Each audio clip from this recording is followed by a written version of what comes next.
Trying to lose belly fat is hard, and I'm sure you've done some serious dieting and a ton of cardio, but yet you're not seeing the results you want to see and deserve to see. But what if I told you this video will change that for you? I came across some great research that completely blew my mind, and it will also be a game changer for you.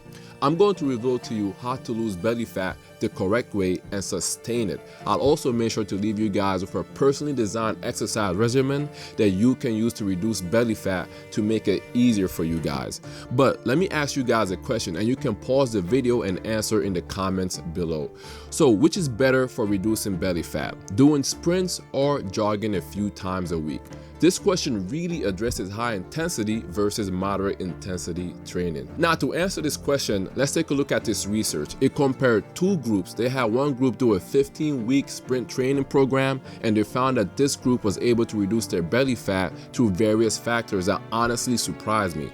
They then compared it to a group that performed moderate intensity exercises just 3 times a week, and moderate intensity exercise is defined as 60% of your VO2 max. Surprisingly, they found that the moderate intensity group failed to reduce belly fat and overall body fat, although both groups have very similar energy expenditure of around 350 calories per workout session. But how is that possible? The research goes on to explain that when it comes to fat loss, breaking down fat is more important than burning it off. And when you perform moderate intensity exercises, you are burning the fat, which is not effective in fat loss. So there's a difference between breaking down fat and burning it off. Sprinting, unlike jogging, is a high intensity exercise, and high intensity exercises boost your adrenaline levels. Now, adrenaline triggers the breakdown of fat in your body and stops the formation of new fat cells. By triggering the breakdown of fat, your body releases the free fatty acids into your bloodstream,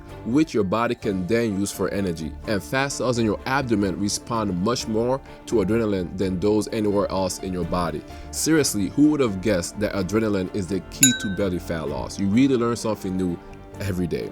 We now know that high intensity exercises releases adrenaline, which breaks down fat, but it also lowers insulin levels and increases insulin sensitivity, which helps reduce fat mass and build muscle. But what exactly is insulin, and how does it work in the body? Insulin is a hormone that your pancreas produces, and its main role is to allow your body to use sugar or glucose, which is the same thing as sugar, for energy.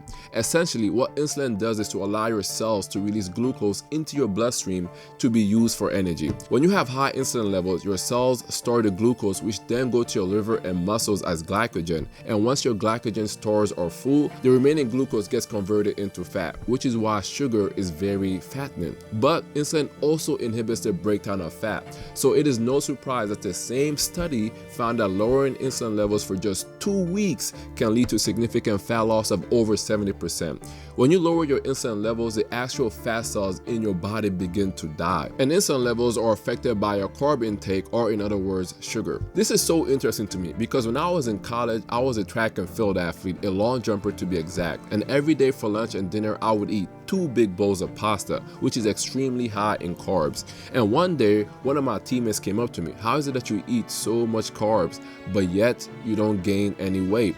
And I, of course, did not know the exact answer, but I figured it was because I was working out. But as I read these studies, I realized 2 things. I was sprinting 4 to 6 times a week during practice, so I was breaking down the fat. And because I was sprinting so much, I was lowering my insulin levels and increasing my insulin sensitivity. So the large amounts of carbs I was eating was not causing me to gain weight.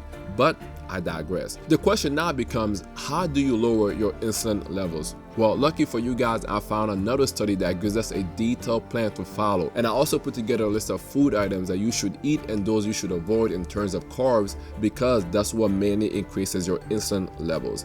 In this 52-week study, the experiment group were put on a low-carb diet plan, while the control group made no changes to their diet.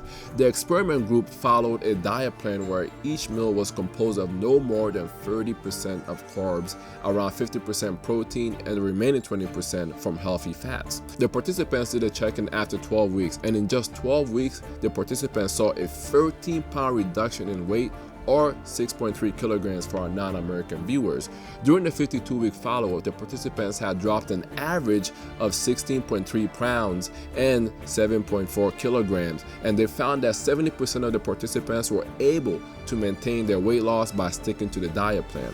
This weight loss the participants experienced is similar to other studies using very low calories of only 800 calories a day, which just is not sustainable in the long run. One of the biggest problems in weight loss is keeping the weight off, but as we saw in the research, by following a simple percentage-based diet plan, you can keep your weight off as well. Now, of course, you have to be in a calorie deficit, but what this research reveals is that you don't have to follow all those fad diets out there. You can still enjoy your favorite meals by just tweaking your diet and being cognizant of what you're putting in your body.